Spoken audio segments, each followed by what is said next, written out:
sometimes volunteerism has its advantage and its disadvantages, right?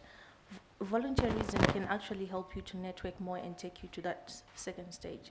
But also at the same time, as young people, we can't volunteer for the rest of our lives. So you also have to be strategic in the way that you're doing.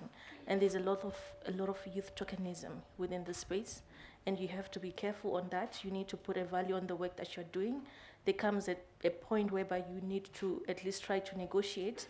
Negotiation is a very good skill for young people to get. You need to negotiate with your supervisor and say, okay, fine, I've been working here for 3 years, but I feel like I've added so much value. Don't you think you can at least incentivize me to do A, B, C, and D?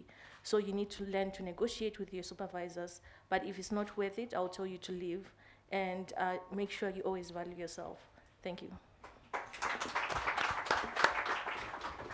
Thank you very much for that. And now to David and or Lucy to respond to the question from UNODC. Thank you. Okay, thank you. So I'll try and start this in a way that hopefully will be a sensible handover to Lucy. So criminalization of activities is a really big issue in conservation and in nature. And I think a big challenge comes when the value system making the laws and the regulations is very different from the value system of the people living with that nature on the ground. And I think a big challenge we've had in Africa is that because of colonialism and our governments emerging from that, the principal mode of conservation has been very top-down. And so hence this focus on poaching and criminalization and so on. And what we're really trying to do now is to really shift that so that if you really develop the system from the ground up, you develop it within the value system of the people who are interacting with nature all the time, and you strengthen, you empower, and you validate those perspectives so that the compliance is a completely different issue from being something you have to enforce, from being something that people want to participate in. And I think that's a really important shift that we're happening now, but it's very difficult when you have such large populations now and diverse populations that move around a lot. So perhaps I'll hand over to Lucy for that. Just to continue from what he has said, that I think one of the most important thing also is to make sure that also the government and also the security agent, also they need that capacity to be able to understand the process. Because I think one of the biggest thing, especially when it comes to people, is that it's not like all society, working together, it's not a really approach for the community and for the people. And that's the reason why we say that if we have to work together, you have all to be able to put pieces together and understand each other and not leave anyone behind in terms of even capacity building, because sometimes the government, and there are government officers here, don't take any offense with me, but some of them do not understand about the communities and what they do and how they do it. And also some of the people also, when it comes to protecting the wildlife or nature, it's really important to do that. And that's why indigenous people are very conscious about their lands and their natural resources, because anybody taking it away from them or interfering, it brings conflict. And that's why it will take a long time to have human-wildlife conflicts, because of that understanding and working together.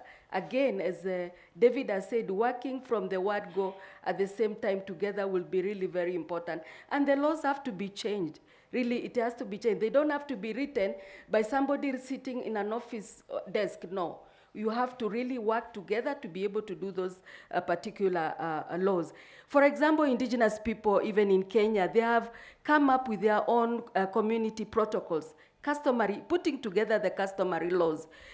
Some of them have actually done quite a lot in terms of trying to write that so that the people can understand who they are and how they do and how they govern themselves, so that the other people can also read and understand them. We can have the private sector understanding about indigenous people and the resources they have and how to handle them. And part of those resources are wildlife and everything and all the resources that are found there. That way we can be able to understand. And these are efforts that have come a long way. Indigenous people themselves, they played a great role in formulation and also in putting together the global biodiversity framework, which is a very, very important framework that is going to look at different things. I like the way David also talked about the other processes of which we've been having in terms of looking different aspects And this is very crucial for us. The protected areas report is fantastic because we were all there, we were all working together, and we were all putting pieces and together to be able to bring our issues on the table and to say what indigenous people and their local communities really need. So that inclusiveness is very, very crucial. If one day it can happen, we can try to see a lot of problems go away slowly by slowly, especially for the generation that is there today. And you have to involve them, you have to integrate them, and you have to have all these issues linked together. Everything is linked together. Come climate change, come desertification, come everything is linked, and all the nexus are also linked, and we need to work with them together. If we have to do research, we do it together.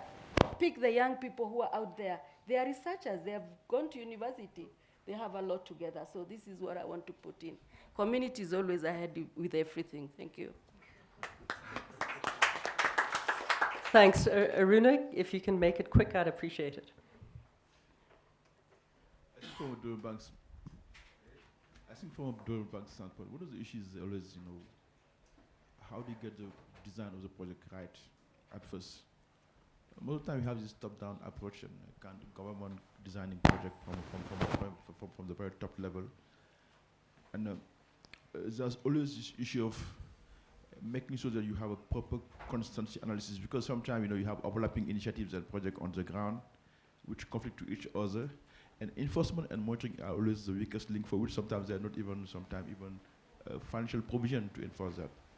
So when you design a project, we have to make sure that we have a proper design, a proper constitution process at scale, and make sure that you have the right provision in terms of design, governance, but also funding to do that. The third part is making sure that you have a good compliance mechanism in place. So when communities are impacted by a project, they have means and way to be able to get their concern raised. And this is something we should sometimes missing, and mainly for government-led projects. Great, thank you very much. Can I add something? Okay. Thank you. Sorry, everyone, please bear with us. Okay, thank you. From a business perspective, laws are good and laws are important. But for a long time, I think we have safeguarded nature using laws.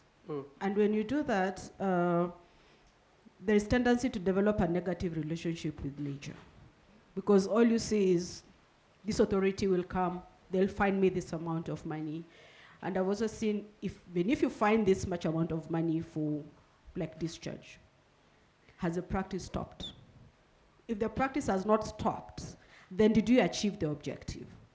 So I think it's very important that we have to use various instruments to be able to reintroduce this positive relationship with nature, so that from the word go, somebody understands, an entity, or even me as an individual person understands why I shouldn't litter. For those of us who are in Kenya, I don't need to wait for a policeman for me not to litter. It is all ingrained in my mind why I shouldn't be doing so.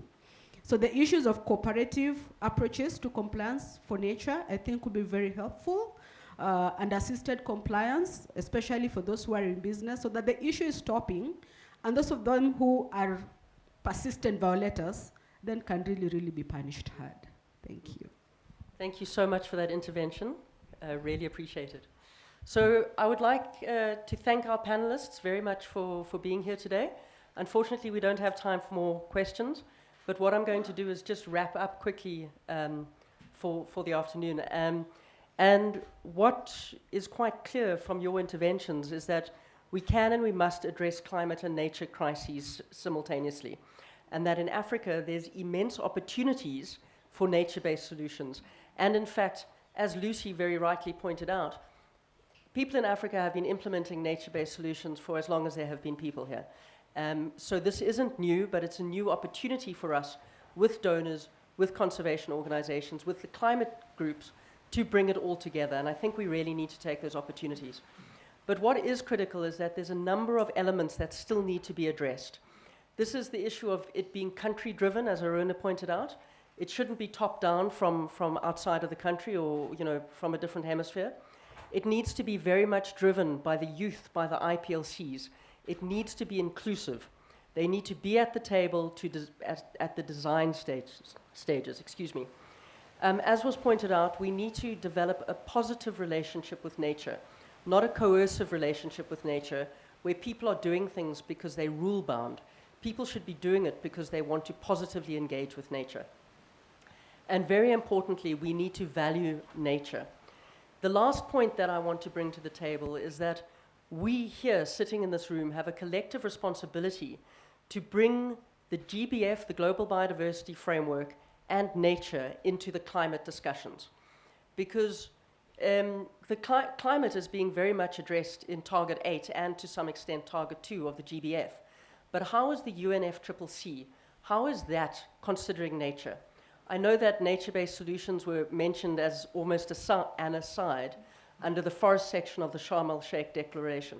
But can we make it at this COP that nature becomes part and parcel of how we address the climate crisis? Not forgetting that we have to stop with fossil fuel emission immediately, but nature can and must help us address the climate crisis and have those co-benefits for nature.